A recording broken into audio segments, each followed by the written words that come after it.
So today is September 17, 2025. Tapos sabi ko hindi ko makapunta ng MIBF. Mayroon namang Shopee, mayroon namang Lazada. So nag-check out nga ako kasi nagpo-FOMO tayo sa MIBF. So itong check out natin, this one is from National Bookstore.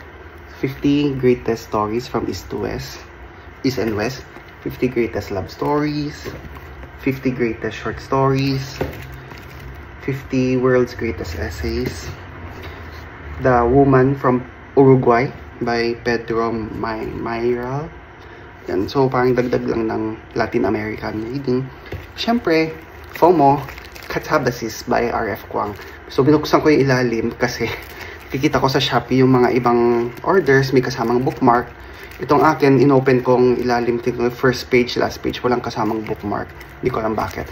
Anyway, nakakuha ako ng 400 pesos voucher sa Shopee. Hindi siya 20% katulad ng MIBF, pero better than nothing. 400 pesos, nakatipid pa rin naman ako sa gas and toll fee and oras. So, yun. But wait, pumunta din sa MIBF ang girlfriend ko with her sisters. Binilhan din niya ako ng books. So, gagawa na lang ulit ng video pag nasa akin na yung mga books.